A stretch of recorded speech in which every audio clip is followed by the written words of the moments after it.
կոմպլեքսի վերաբերյալ հանրային ծառայությունները կարգավորող հանձնաժողովում քննվող այդ վարույթի ժամկետները լրանում են շուտով եւ որոշումը հայտնի կդառնա։ Ես ուզում եմ հասկանալ կառավարությունը ինչ սցենարներ ունի, եթե այդ լիցենզիան դադարեցվի, արդյոք կառավարությունը պատրաստ է գնել հեծը սեփականատերերի։ Նախ առաջին հարցի վերաբերյալ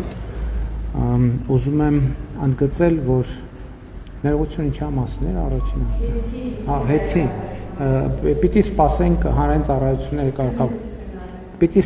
հանրային ծառայությունները կարգավորող հանձնաժողովի որոշմանը եւ այդ որոշումից հետո մեր մոտեցումները ձևակերպենք, չնայած ասեմ, որ նախկինում էլ մենք ասել ենք, մեր պատրաստակամությունը հայտնել ենք եւ ես իմիջիալոց քաղաքացիական պայմանագիր կուսակցության համաժողովի իմ ելույթում երկու սցենար նշեցի, այդ սցենարները մնում են ուժի մեջ եւ դες ասացի, որովհետեւ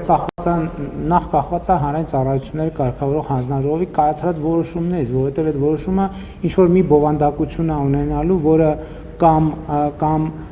կամ հնարավոր է դարձնելու կամ անհնար է դարձնելու մեր մտածած սցենարները կամ մեր մտածած սցենարների վրա որոշակի ազդեցություն է ունենալու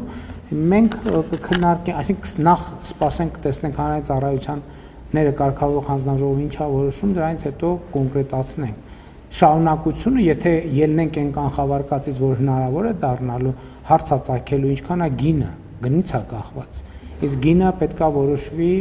համակողմանի վերլուծության արդյունքում։ Եթե դա կլինի տրամաբանական գին, ես ասել եմ, որ շատ լրջորեն կքննարկի։ Եթե դա շատ մեծ կլինի գինը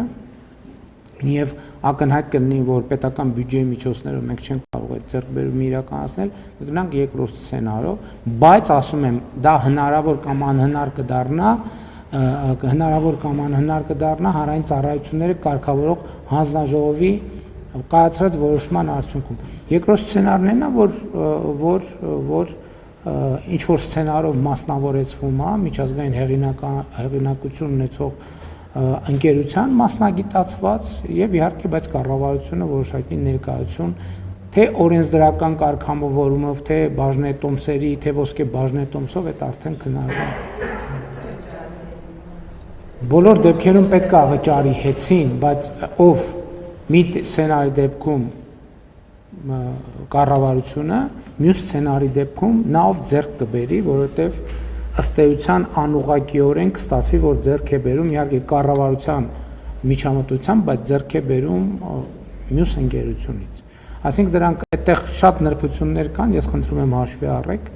տնտեսատեխնիկական, որոնց ես կարող եմ չտիրապետել։ Ես քաղաքական շրջանակը կարող եմ գծել, մնացածը իրավաբանները, տնտեսագետները, մասնագետները, աուդիտորները իրենք ավելի ճիշտ հասցեատերն են այդ հարցի։